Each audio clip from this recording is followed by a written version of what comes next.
What's going on, world? This is your boy C Moody, and I'm here to give you another episode of that Moody Talk. That's right, brought to you by Epic Entertainment. That's EPIC, which means everyday people in Christ. Come get like us. So, yeah, I'm here to talk about the aftermath of Super Bowl 51. I have to remind myself that I'm trying to be the neutral party right now. So, all in all, Super Bowl was between the New England Patriots and the Atlanta Falcons. And the first time in Super Bowl history that we have a team go into overtime, in which the Patriots did defeat the Falcons 34-28. But before I go any deeper, can I just give a shout out to the Atlanta Falcons, man? I mean, representing for the South. You know, we had the Carolina Panthers.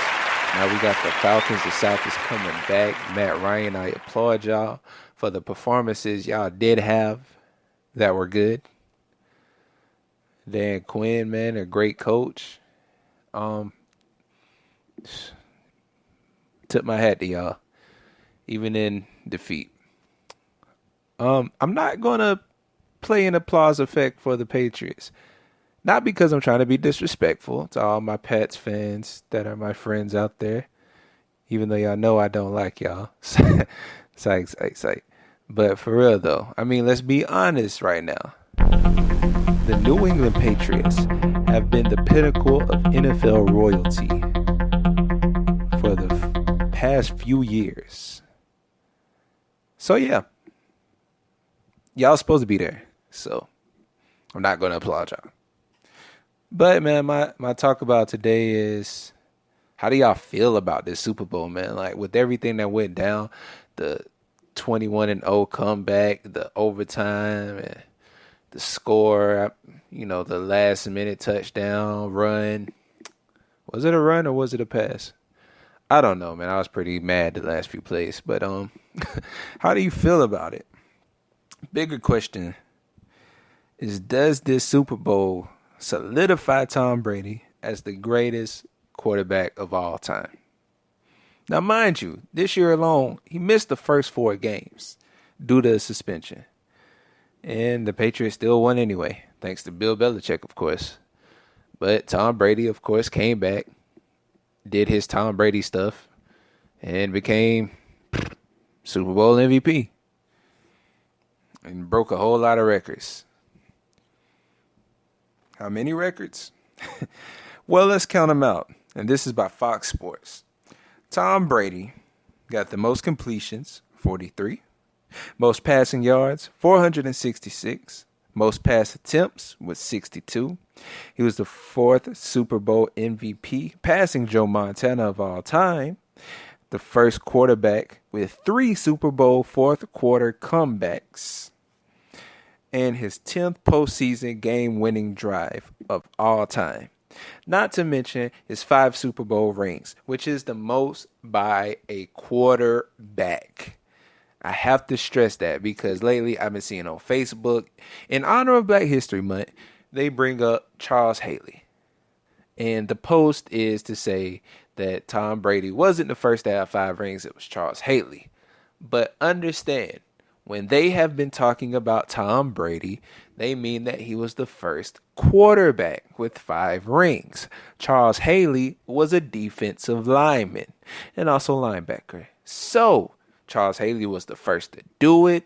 Tom Brady was the first quarterback to do it. That's it. Let's stop making an argument out of something that's not there. I even heard it after the game, and they kept saying first quarterback. Now, maybe they said first player afterwards, but it's just the first quarterback. Respect to Charles Haley for being the first to do it. Now respect Tom Brady for being the first quarterback to do it. Just have to, give honor where honor is due. So with all that being said, does this make Tom Brady the GOAT? The greatest of all time? And now, would you use that as the greatest quarterback of all time? Or would you even go far as to say he's just the greatest player of all time?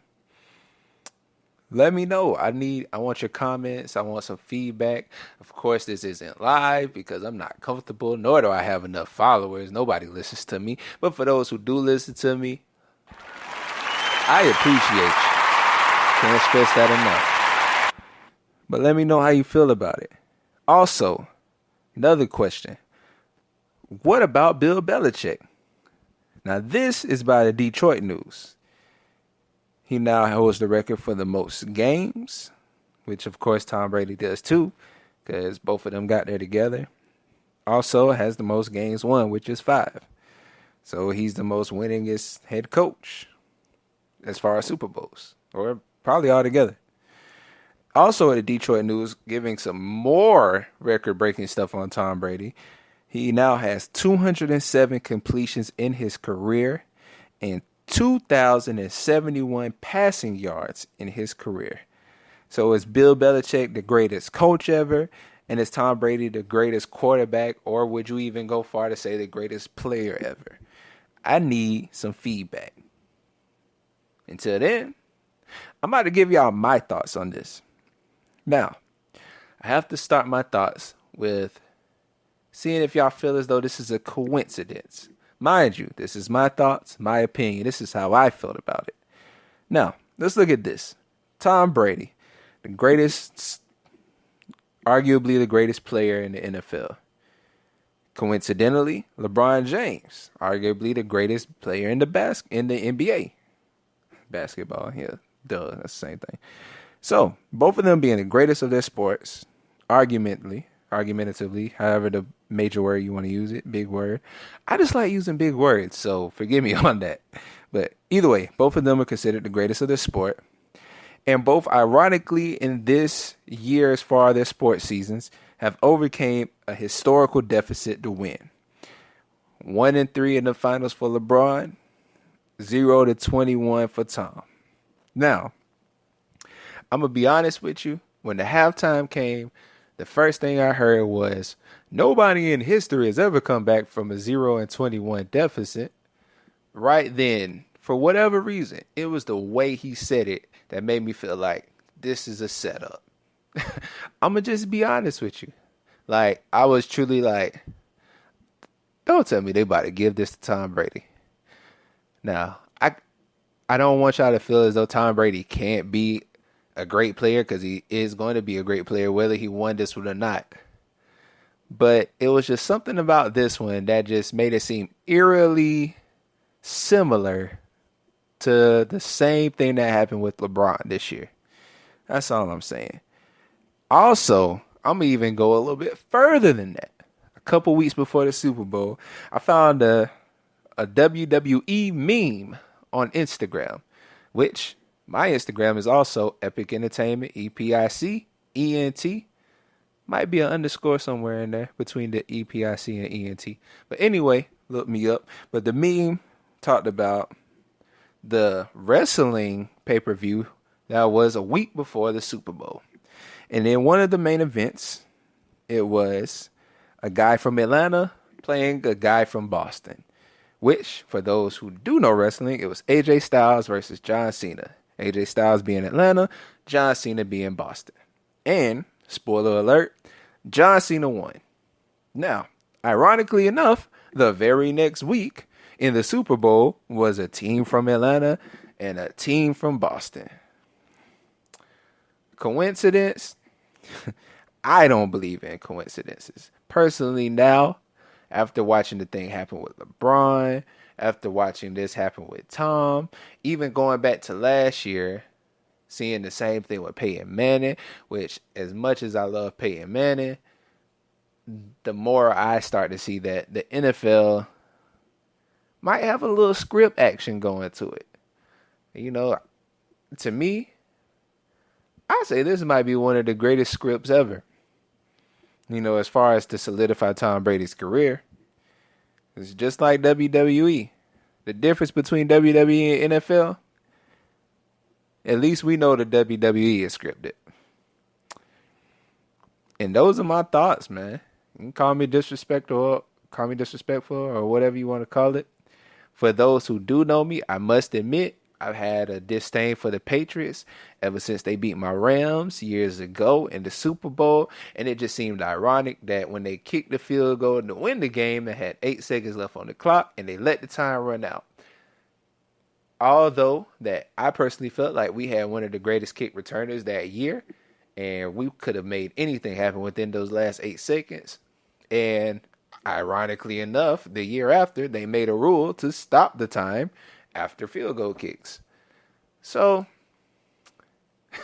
obviously knowing that I remember all of that, you can tell I have a little bit of bitterness towards the Patriots. But I have to admit, the Patriots are a great team. Bill Belichick will go down as one of the greatest, if not the greatest coach in the NFL. And the same goes for Tom Brady. So, I guess all in all, I have to do this. Yada, yada, yada. But anyway, man, that's just my thoughts. That's how I feel about it. I want to know how this Super Bowl made you feel, who you were rooting for. Did you think you saw it coming? Also, that being said, the Simpsons predicted that the Patriots was going to win too. Even though the score was wrong, they did predict the Patriots was going to win. So, how do you feel about that? Does the Simpsons know something? Because it seems like they've been predicting a lot of stuff. That's a story for another time. I'm not even going to get that deep with them. But just let me know, how does this Super Bowl make you feel? Do you think now Tom Brady is going to ultimately be the GOAT of quarterbacks, or just the GOAT of NFL altogether? And does the same go for Bill Belichick? And if you have any other conspiracy ideas, please let me know that as well. But once again, this is your boy C. Moody, and this was Moody Talk, brought to you by Epic Entertainment. That's EPIC, which means Everyday People in Christ. Get like us. And not, we'll see you next time. That's like one of the only effects I got, so I just felt like I'd go out with that. Y'all be easy.